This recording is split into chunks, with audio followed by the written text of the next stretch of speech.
Okay, and welcome back. As I told you before, we're going to be making beef jerky. And in this house, we love beef jerky. So this is pretty simple. And I really don't need an apron from Apronattitudes.com, but I decided that if I'm going to do these videos that entail cooking, why not promote Apronattitudes.com with over 230 prints to wear? I know this is the second time I've worn this one because it's the only one I have right now for me. So first of all, we're going to start off with this incredible piece of meat. I get it specially cut from a market here in Merritt Island, and it's called like an undercut of some sort. Not quite sure, but it's a very good cut of meat, and it's about $7 a pound. So it's pretty expensive. So what you're going to need is your jerky seasoning. I have mesquite and hickory, and we love those flavors. And what you do, oh, I forgot, I'm sorry to introduce my co-host today, who is Castillo Clavijo, Reserve 2010. So today we will be making beef jerky. I'm sorry, Castillo. I should have introduced you earlier. That's my new co-host. Oh, very good. Very good. Okay, so we take a piece of meat. You also need a Tupperware tub, or I prefer a Tupperware tub. If you choose to find something better, then that's up to you. You take your beef, which is cut about 1/8 of an inch thick. See how thin that is? Lay it on a cookie sheet, and I'll show you that in just a second as I lay a bunch of them out. But it's really important to get the thickness right. Otherwise, when you cook beef jerky, if the thickness is not correct, you end up just having a very thick steak dried up. You're going to cook this in your oven at 200 degrees for 2 hours.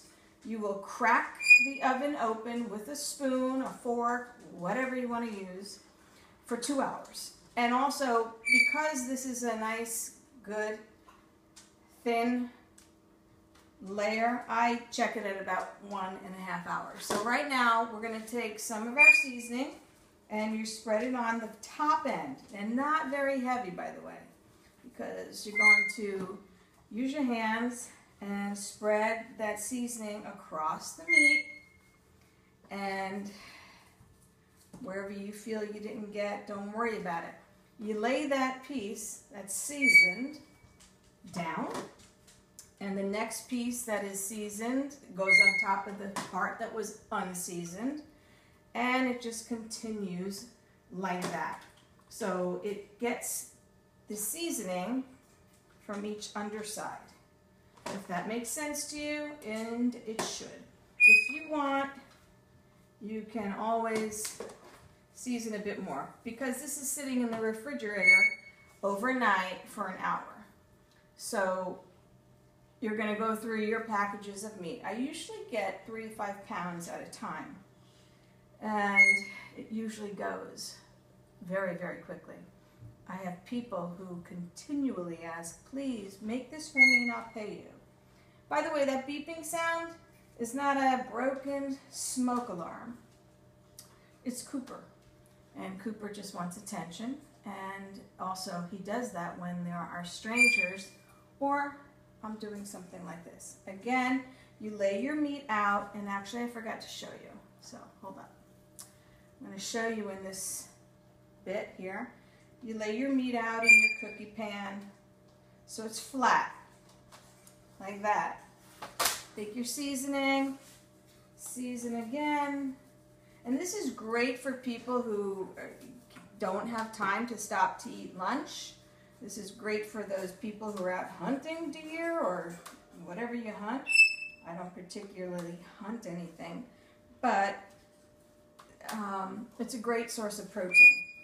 So I enjoy it because I'm not a great eater, and I find that when I'm starving, in addition to a spoon of peanut butter I can have beef jerky, and it's much more satisfying.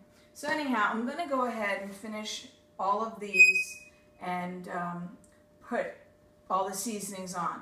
When you're done, you put this in the refrigerator overnight, and then tomorrow we'll be able to start cooking our beef jerky. And tomorrow I'll show you, after it's marinated overnight, how we go ahead and make beef jerky. So I hope you're going to watch, because you're going to love it. It's the fall, and it's the best time to have beef jerky. So for me, Cooper, and my co-host Castillo, wishing you a wonderful evening.